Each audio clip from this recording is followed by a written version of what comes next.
50 seconds. Estimated time remaining 52 hours, 17 minutes, 10 seconds. What is the primary goal? You should know, Professor. You programmed me. Oh, come on.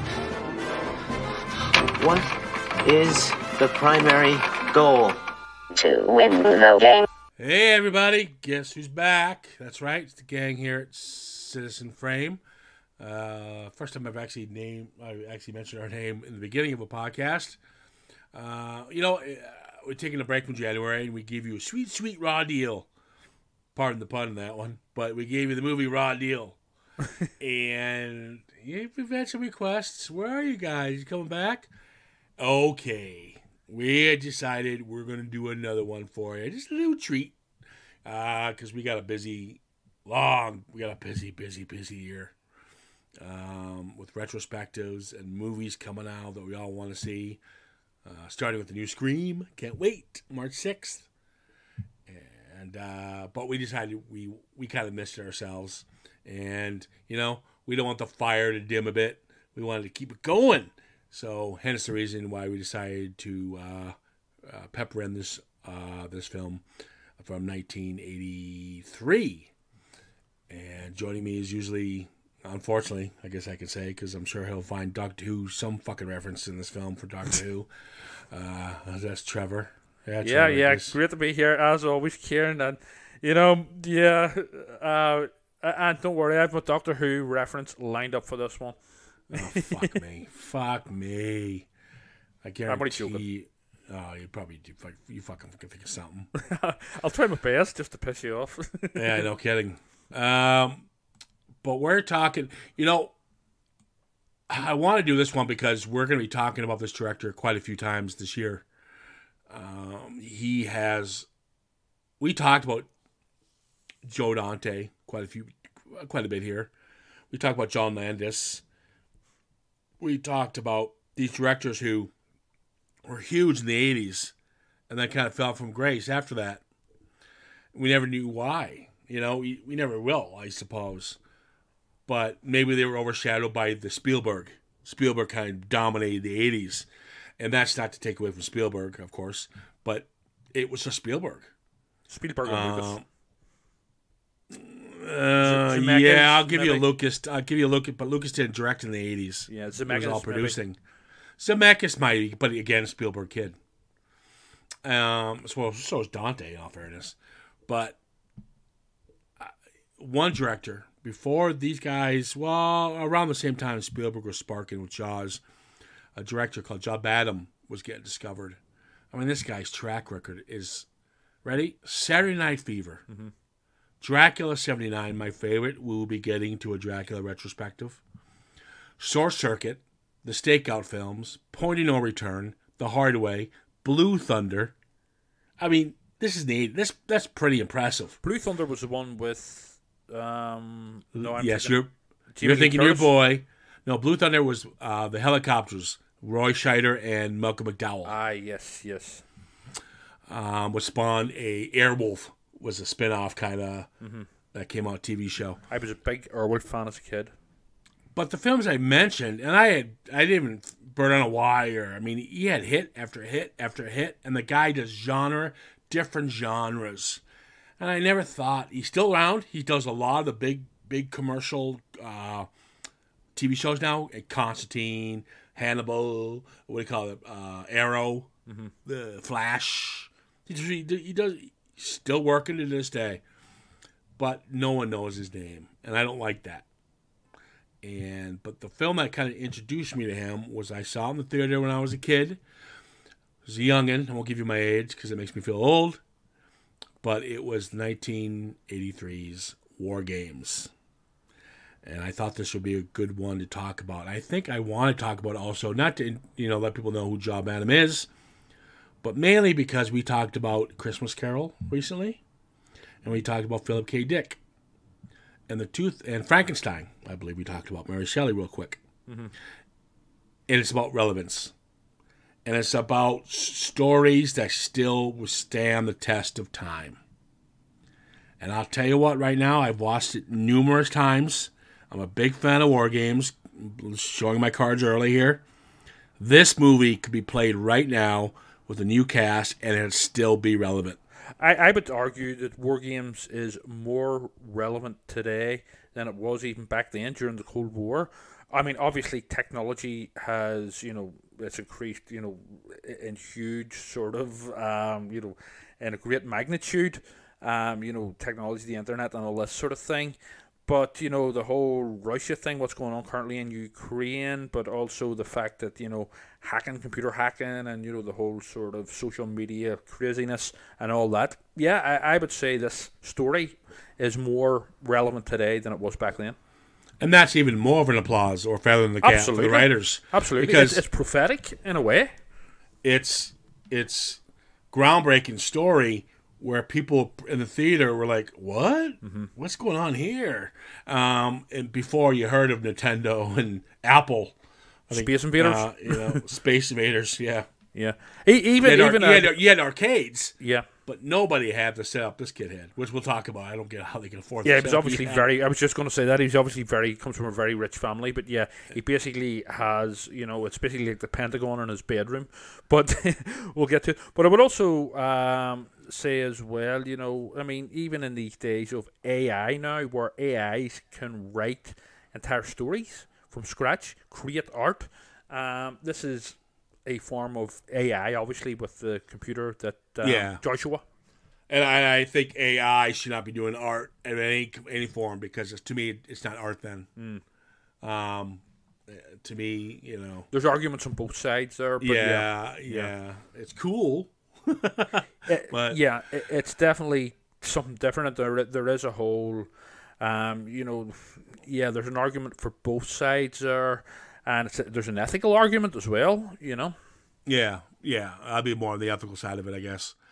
But we're here to talk War Games. Now, this came out at a time where somebody hitting the button was relevant, and people were scared a bit. You mentioned the Cold War. But mainly, there's a couple of films that were playing on. Damnation Alley came out a few years before this with Gerard Butler. Not Gerard Butler, Jesus. He wasn't even born, I don't think. George Papard. Oh, yeah. Hannibal. Close. And Jean-Michael Vincent. And then Day After came out with Robert Duvall. I would also recommend a British animated film was actually released in 84 or 86 called When the Wind Blows.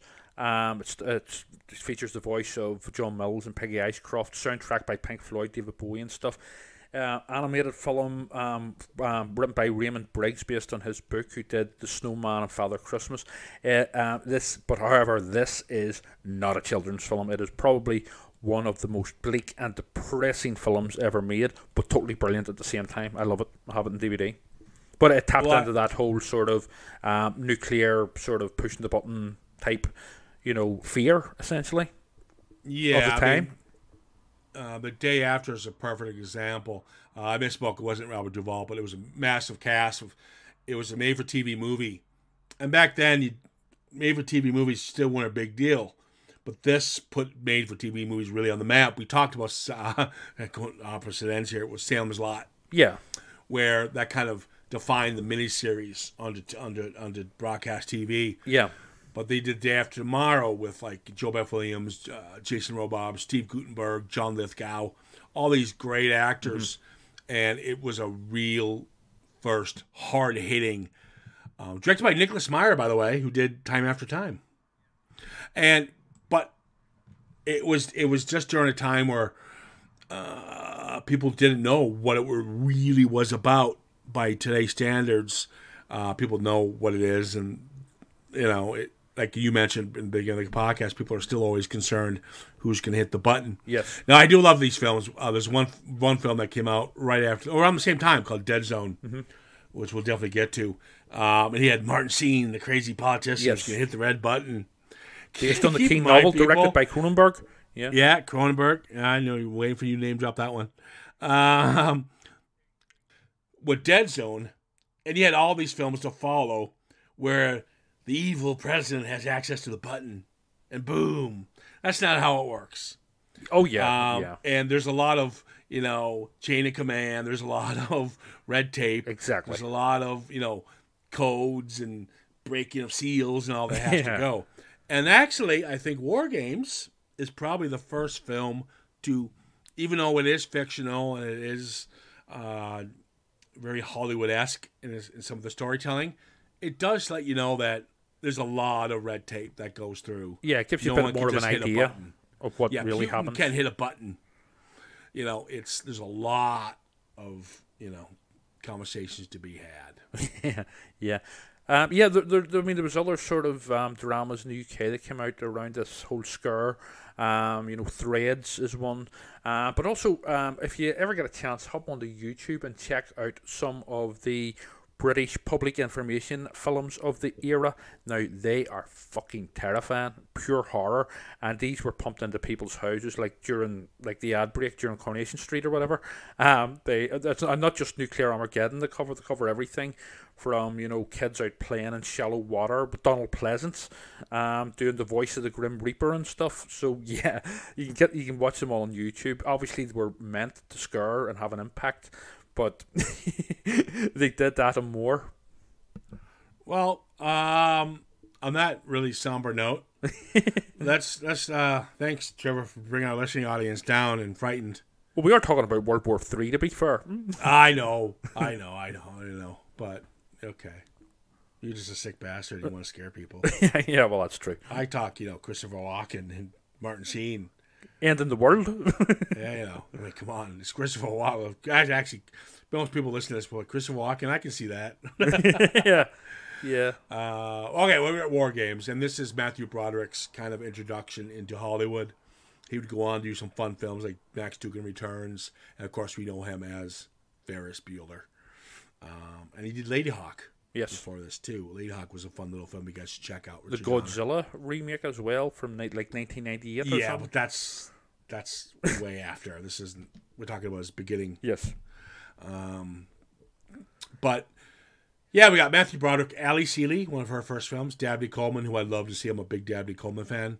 Always a good smarmy villain. I love him in 9 to 5. Mm-hmm. My Dabney Coleman go-to. You have John Wood, who plays Falcon, and then you got Barry Corbin, who I like to see, who plays the general. But anyways, let's talk about the opening. How long was that open? Jesus, 12 minutes. Jesus. Sorry, guys, if we scared the fuck out of you for the first 12 minutes there. I do apologize. But I'll tell you what, I watched this opening scene for 2 reasons. It's fun for me, because I get to see John Spencer, who sadly passed away. Great actor, character actor. Loved him in Presumed Innocent, in LA Law, and The Negotiator, in The Rock. He always plays a smarmy prick. And then you have the over-the-top nut job, Michael Madsen himself. Yeah, Mr. Blonde. Yeah, Mr. Blonde. This is one of his first roles. And this scene is the best scene in the film. This scene is what a phenomenal setup. You got the 2 guys, normal conversation, going to a house in the middle of some Middle East, Midwestern somewhere, and it turns out they run they're the ones who hold the keys if there's a nuclear war. And the whole thing was these guys have good banter, and they're talking, and they're shooting the shit, and obviously they're just feel like they're buddies, they're co-workers. Mm-hmm. And then when they start getting this alarm, we find out later it's just a test to test their endurance to see if they can actually pull the trigger. And the leader-in-chief can't do it. And then you see his buddy take the gun to him and go, "Turn the key, sir." Yeah. What an intense... I'm not giving... Obviously, you've probably seen the film, guys. But I'm sure you all would agree. That is one of the best 10 minutes I've seen in an opening film in a long time. Very strong opening. Oh, it is. Flawless. Can't touch it. And then we get the Wargames. And we get the little campy, kind of like that 80s keyboard... military music. Yeah, the font and all's very 80s, like done on a BBC microcomputer or something. Yeah, it's very retro 80s, but again, that's not a complaint. And then we follow, Matthew Broderick. Matthew Broderick here is basically playing Ferris Bueller before Ferris Bueller was created. Yeah, I mean, pretty much yes. His parents are even both real estate agents, and so is his parents in Ferris Bueller. Mm-hmm. very middle class, and they've obviously got a few quid, based on his bedroom alone. Yeah, I mean, most of this film takes place in NORAD. His fucking bedroom has more fucking computer stuff than NORAD has. Exactly. It would put Silicon Valley to shame. I do like the introduction after the one man couldn't pull the trigger. There's this argument to where McKittrick, played by Dabney Coleman, Yes. says 22% of the men will not fire the weapons because they did this test to everybody, and 22% wouldn't do it. And that doesn't work because if Russia fired their weapons and only 20%, we'd lose. Which is kind of where this film goes. Yeah. The tic-tac-toe theory, they called it. And the human response time is not acceptable. So you have this thing called Whopper. And no, it's not Burger King. The War Operation Plan Response. I don't think we'll ever come to this. I think it's always going to be man-powered. I know we have drones and all this stuff that's kind of coming out now, but again, those are still man-powered. There's still a man behind the machine. So I don't think it would ever come to something like this. Like you mentioned at the beginning of the podcast, there's hackers left and right, and they're fucking quite creative assholes, but they're creative, and so I don't think. But assholes nonetheless, Yeah, I don't think the government would ever allow that to happen. It'd be way too dangerous. Some fucking nutjob sitting in his basement, hacking into the Pentagon or the White House or even the Kremlin, and pushing the button, or even China. You know what I mean? Yeah. Again, it's like I said, there's too much red tape for that to probably ever happen. But yeah, I agree. And what I liked about the film was usually when you get these U.S. military, or all these military action kind of films, military's smoking cigars, and let's nuke them all. We're gonna kill them. You have a great character of Barry Corbin, who I like to see, by the way. He's a good actor. He's a character actor. He plays General Behringer. Yeah, and he's against a computer taking over. This has to be man-powered, and he's completely fucking right. Yes. Where Dabney Coleman's character, McKittrick, wants, obviously, Whopper to go into place. And it's nice to see the military, and it's throughout this whole film, we'll put our cards on the table again, throughout this whole film, he is actually the one guy who listens to everybody, and he doesn't go gung-ho, let's start shooting, where he actually could have.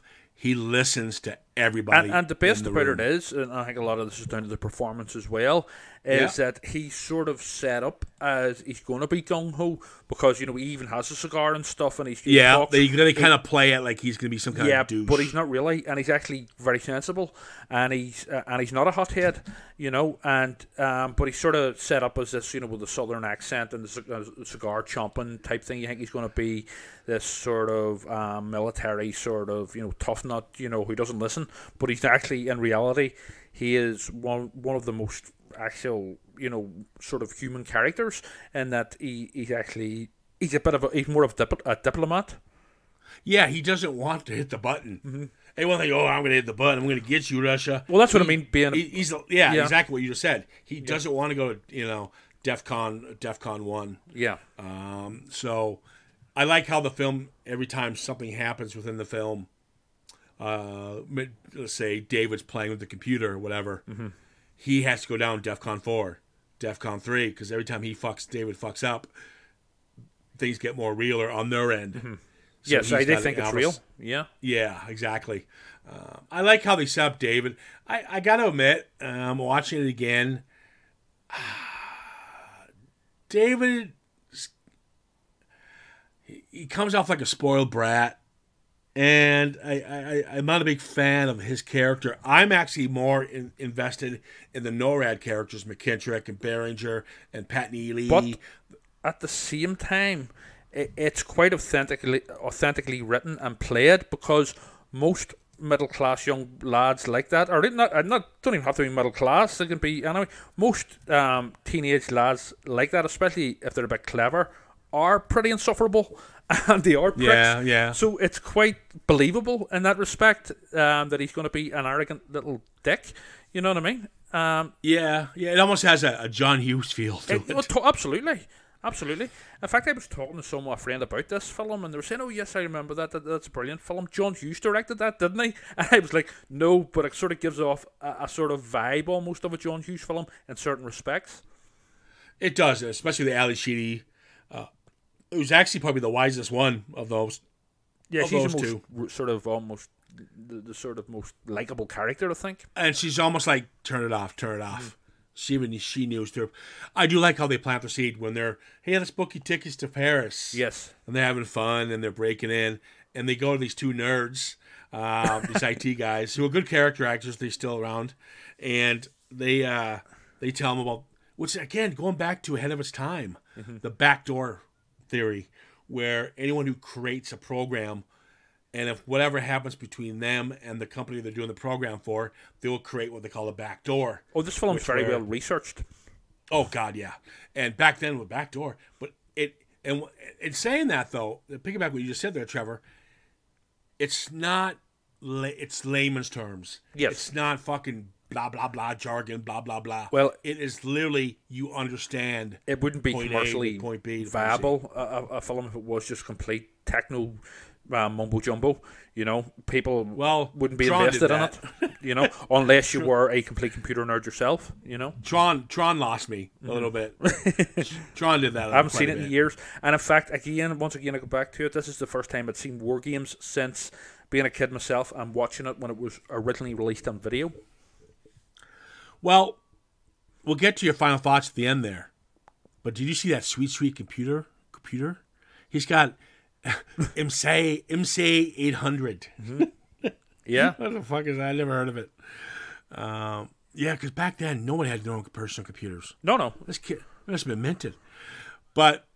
And it certainly didn't have one as fucking grand as this kid had with the fucking modems and the printers and the whole shebang. Yeah, everything. You know? Yeah, everything, man.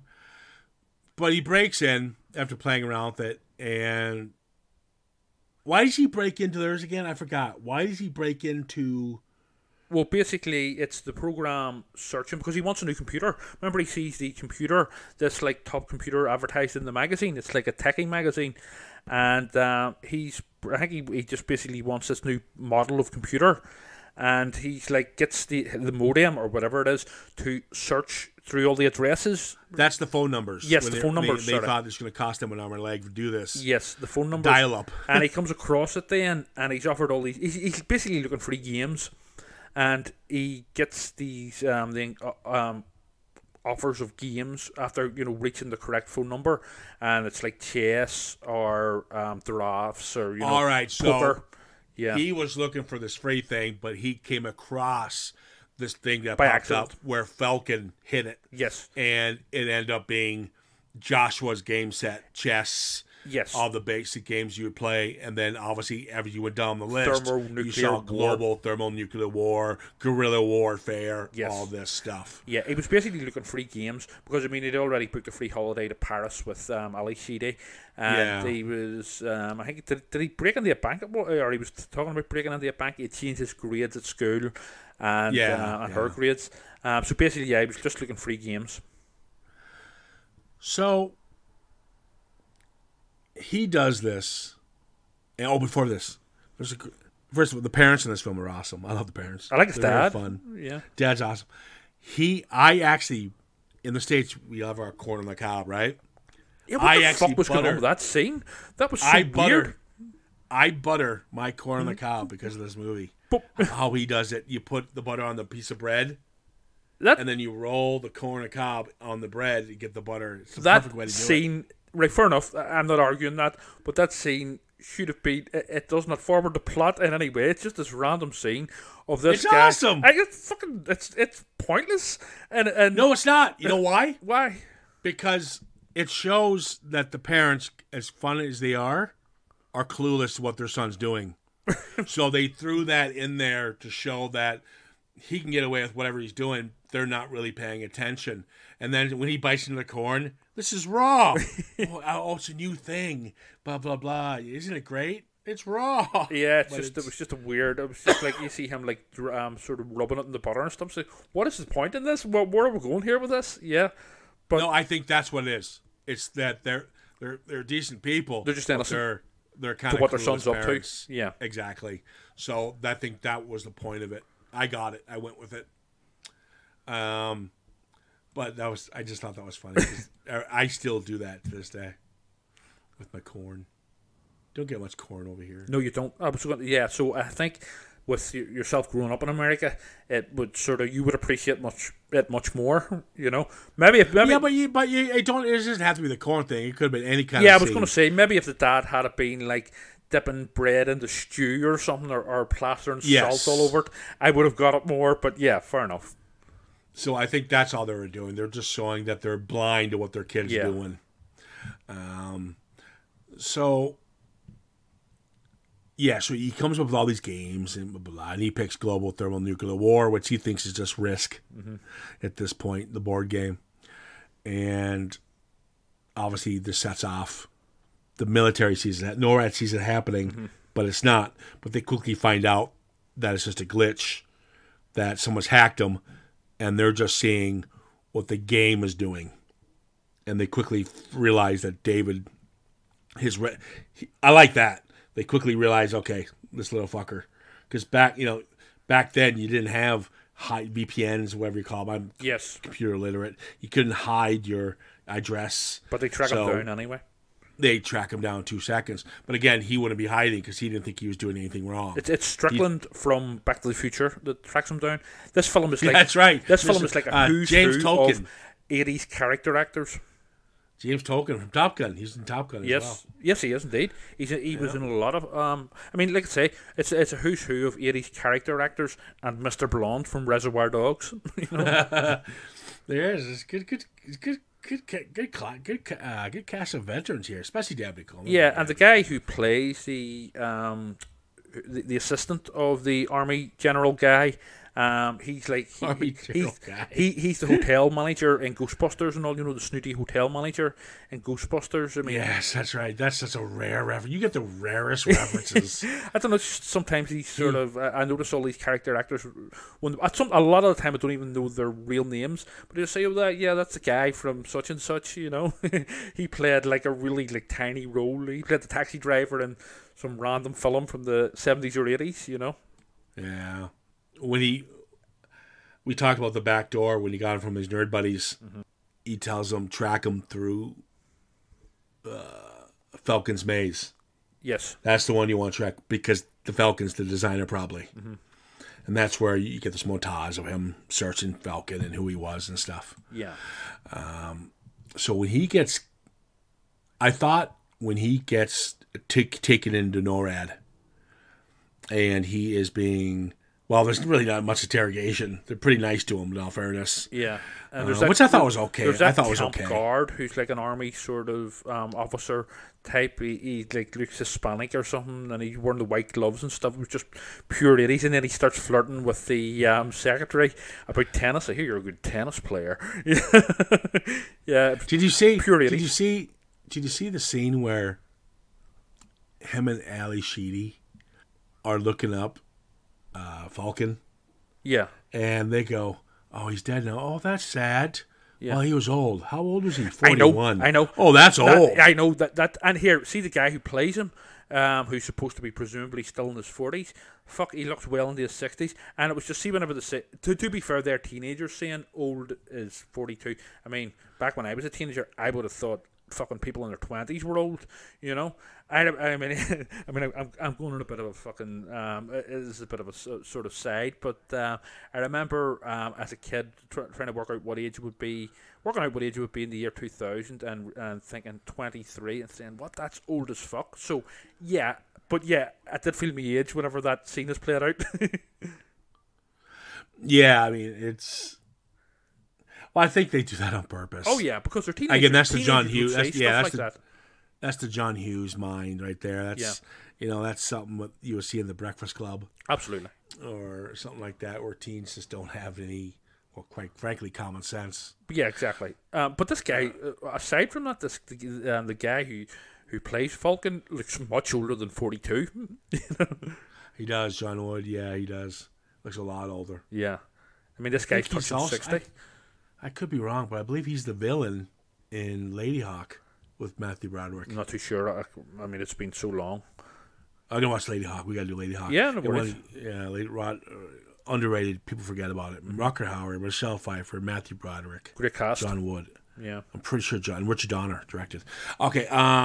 So when he breaks into the computer even warns him. When David, he goes, I want to play global thermal nuclear war. And Joshua, we call Joshua the computer, he says, do you want to play a game of chess rather? Let's play a game of chess rather. Mm-hmm. Telling him we don't want to do this. Mm-hmm. But he still wants to play it. And that never came back. I thought they would play with that. Yeah. Where the computer is pretty much giving him a red flag. Yeah. Well, do what you want to play, but I recommend we just do chess. I'm a bit, as you know, I'm a bit warped. I always like the thought of Joshua actually being sentient, but being evil. You know, like Hal. Not even close. I know, but I would. And Hal wasn't evil. We discussed that.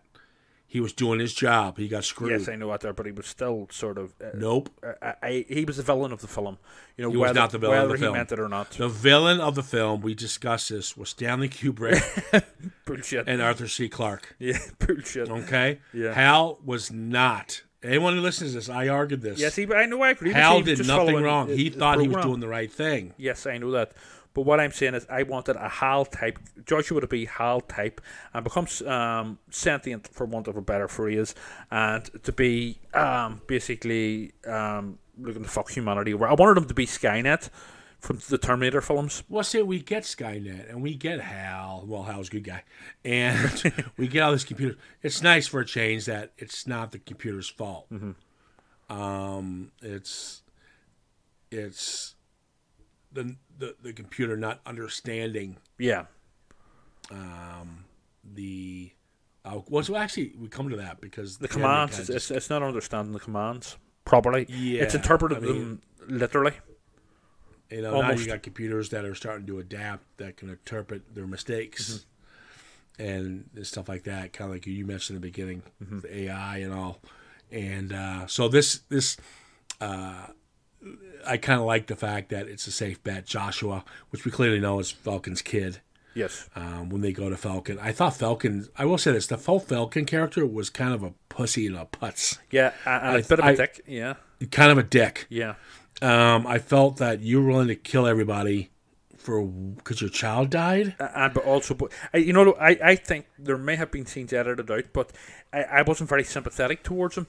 With a character like that, it works better when obviously through the acting and the writing, it works better if the audience is more sympathetic, although we mightn't agree with them and their methods, but you have sympathy with them for, in this case, losing his son. But this guy just come across as a dick. And and all this shit about the dinosaurs once ruled the earth, and it's time for a change. Humanity's had their days. That could have worked a lot more sympathetically. Like you have a villain in a James Bond film that comes up with some mad plan like this, but there's a certain logic behind it. Or is that just me? Am I just warped? Where I sort of sympathise with villains, but yeah, they should have made him more sympathetic. And also, he changed his tune too quickly as well. Yeah, the problem I had with it was.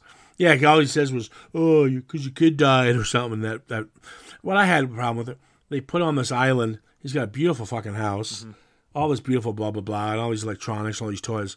He's living fine, and he's like, "Oh, we'll be in the blast radius. We're only a few feet away. We're all good. We'll die right away." So it's poor bastards you live after. I'm like, you prick. Yeah, pretty sadistic, It's like, because your kid died, you're going to behave like this. You want to destroy humanity. And it's a one-line fix. Yeah, that makes you fucking change your tune. And I thought that was poorly done. You're right. There's probably some editing where I know the original director was fired from this, so there could be scenes that were cut because of that. Yes, and then once he does change his tune, he's very much on the side of David and stopping Joshua and stuff. So it's a bit too much of a jump in such a short time. I do like before we got to Falcon, when they were investigating, how they had that montage where every time Behringer would have to go to DEFCON 4, DEFCON 3, it'd cut to them, David, what's her name again?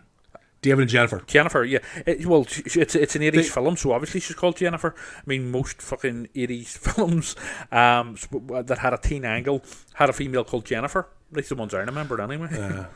But they would cut to them, and they would be like, having fun, having pop, drinking pops, and they're playing global thermonuclear war. Then you cut to NORAD panicking, DEFCON 3. They don't see what they're doing. So it was a nice, back and forth. Yeah, juxtaposed. They're young kids having a good time, having fun, and then you go up to what they're actually causing. Yeah, they're clueless to what they're actually really doing. Yeah, they think they're playing computer games. Well, they are, but the stakes are high. But yeah, when he gets called out and he gets brought into NORAD, we're going all over the place, but who cares? And before he escapes, the escape scene's silly. You're not escaping from NORAD. Let's get that out of the way now. Yeah, it's contrived. We'll let him. But it works. I enjoyed it. Yeah, we'll go with it. But I do like the fact the things they were doing in the beginning of the film that we didn't really pay attention to come back to bite him in the ass. Mm-hmm. Like who's your accomplice? When McKittrick's like, who's your accomplice? Who you going to Paris with? Yeah. He's like, no, we're just faking. That wasn't us. Yeah. And I do like the fact that they don't they kind of understand maybe this kid is not a terrorist. Yes. Or he's not out to cause harm. Well, these days they would probably believe he was what's known as an incel. And he'd be, the whole sort of high school shooter type, basement dweller, sitting on YouTube being brainwashed with whatever, and then going out and committing all sorts of crimes. But if you go in and you trying to hack into something like Whopper, I'll give you an example. Yeah, you're gonna get it. Mm-hmm. I don't care. You try to break into a military, defense. There's problems. Yeah, fucking right there, especially in America. They'll fucking shoot you. You know what I mean? Yes. Pop a cap in your ass. Yes, and you do agree with that, right? Absolutely. Okay, I was about to say, no, give him, give him a pat on the back and see what's going on. Nah. Though, in all fairness, the CIA will probably hire him. Yeah. Now we got to the big showdown where NORAD, you pretty much, McKittrick, and you had Behringer kind of fighting each other. Mm-hmm. And I'm on Behringer's side, where Behringer's got to go, okay, we're in DEFCON 3, we're DEFCON 2. And then when David and Falcon show up, they tell him it's just a game. You've got to stop doing what you're doing. And this is what we talked about in the beginning. I like the fact Behringer steps down and goes, hold on. Yeah. We'll see what's up here. We'll see what's going on. I also love the line that he says where, this is just a game. And so around this point he says, just pull the plug out. And it reminded me of one of the Naked Gun films where that's how to stop a bomb, by just pulling the plug out. Oh, yeah. That's right. That was Airplane. What? You sure?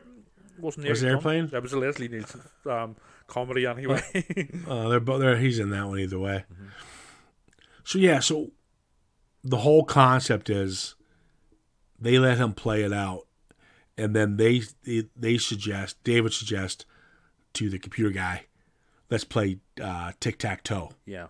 And the reason, because it was brought up earlier, nobody plays tic-tac-toe anymore because there's really no winner. Mm-hmm. Never, and so as Josh was trying to get the codes to launch some missiles, he's also having them play tic-tac-toe, and with him pretty much finding out that tic-tac-toe there's no outcome, he realizes this game will have no outcome. Yeah. So he ends the strike. Is that correct? Is that how that works? It basically it becomes a stalemate, essentially, like in chess, and the computer. I think the computer actually says something, that wee electronic voice that they have, and it says something like "strange game," because there's no winner. So I think basically the computer gives up because it's a stalemate and stops trying. Yeah, because he says something like, you're right. There's no winner. Yes. How about a nice game of chess? Yes, because the computer just wanted to win the game. The computer's not looking to. The computer doesn't even understand the concept of massacring all these humans or whatever and all of this life. It is just programmed to win a game, and the tic-tac-toe thing fucking scrambles it up. And because it can't, it can't be won. There can be no winner. It's basically stalemate. Yeah, and you know what I also liked about it? The best parts of the film to me were NORAD. Mm-hmm. And I love that set. It almost looks like a set they've used in like 3,000 other films. Yeah, I was going to say, it does, and bear with me on this, it reminded me of the sort of set you would have got in the 60s and 70s in a James Bond film or a Doctor Who serial starring John Pertwee. First of all, Doctor Who could not afford this kind of set. They used cardboard boxes. Yes, I know, but no. There's no way this would be on the same scale, you piece of shit. I know exactly what you were doing there just to throw fucking Doctor Who on the goddamn thing. James Bond, you're fucking wrong. Maybe late 70s Bond. Well, Diamonds Are Forever has a similar type of setup. I feel like this was used on like Superman set, or I feel like this was used in Spy Who Loved Me or Moonraker. It's actually quite similar. Any kind of NASA based kind of Halloween 3 as well. No, You really don't do comparisons at all. Jesus. They are random, like I'll give you that. Fucking hell. But the base, is it Cochrane and the Toy Factory base, essentially in Halloween 3, is not unlike it. No, it isn't like anything. It is a wee bit. People listen. You do realize people listen to this think you're a fucking idiot. I don't care. That's where my head goes. How the hell do you compare this to 60s fucking Doctor Who? Well, all that old sort of this set's elaborate and stuff. No. Let's just move on. I was just actually making a cool comparison. You just went off the plot. But no, I do like, and you know what I liked about it is the whole countdown scene. Even if you watch it by today's standards, you still think something could go wrong. It is a cliche, but it's a tried and tested cliche that does work. Yes. Yeah. It holds up. Ticking bomb. Yeah. Oh my God, are they gonna make it? Yeah. And then it goes to the last second. Yeah. Exactly. Yeah. Pure cliche, but you know what? It works in a film like this. Absolutely. Dude, you know what I love? When that lady, whoever her name was, she was walking around Whopper. Yeah. And Whopper, guys, is just a big gray box with like red and yellow dots. Yes. And she's taking notes. Yep. Like, what the fuck's she writing down? Exactly. What are you exactly seeing that we're not seeing? Yeah, here? exactly. That whole entire setup could probably be stored on a pen drive now. The size of your thumb. Exactly. Yeah, I know. Yeah. It's amazing, isn't it? Oh yeah, the advancement in technology today. I would say as well, back after that film was released, home computers did start becoming more popular, through the 80s and early 90s, and films like Wargames especially, inspired loads of kids to want to be hackers. Well, look at a film that we forgot to mention, Electric Dreams. Yes, that came out same year, or maybe 84. Which is about online dating. Yeah. PCs, which are, again, copy and paste what we said about Wargames. Yeah. It probably transitions even more. I haven't seen Electric Dreams, but yeah. Remember the famous song by the guy from Human League? Aye, Forever in Electric Dreams. Yeah, that's the song from the movie. But was that film called Electric Dreams? Yeah. Yes. And there's a guy stars in it who was also in Twin Peaks. Yes, I know who you're talking. Oh my God! Leave it to you for fucking Wargames, and you got Twin Peaks and Doctor Who. You know what's funny? I'm serious. I'm cutting you out now. So I'm gonna tell you people right now. He did not mean to say that the Doctor Who sets are better than the NORAD. I didn't say better, but I said that's what it reminded me of. It doesn't remind you of it. Don't stop. He's just doing it to throw Doctor Who into the mix. He needs a lot of help. My God. I do have a lot of issues of Doctor Who magazine, but anyway, sorry, bad joke. But what's your final thought on the classic Wargames? Wargames, very solid. I would say it's an 80s classic. Very solid, very tightly scripted, well scripted. It's not perfect, but it's very, very good, I would say. Yeah, it's probably, even over Ferris Bueller, my favorite Matthew Broderick film. It's just, I can watch it again right now. It's just, it's a good play. There's something about very it. entertaining. Yeah, and the characters are good. Yeah. Like I said, they didn't sell out by making the whole cliches of the angry military guy. Yeah. You thought they were going that direction, but they didn't, which I liked. Like you mentioned earlier, I like the fact that you had good veteran act. Well, even they were still younger at the time, but now we consider Dabney Coleman and Barry Corbin, I believe is his name. Matthew, and then you got the young talent with Ali Sheedy and Matthew Broderick. So they mixed the cast well. Barry Corbin, sorry, John Wood, who played Falcon. So, and then you got the introduction of John Spencer and Michael Madsen. Yeah. It's kind of nice to see. It's very nostalgic. So it's got so much going for it. Not to mention how relevant the film is and still is today. Very well written, I would add. And one thing I was just going to pick up on, you mentioned the military guy, Beringer. I think the great thing about Beringer's argument, which basically what he did in Mon Computers, and also the guy, sorry, what do you call him again, who, the computer guy with the moustache, who's like, who brings the computer in the first place.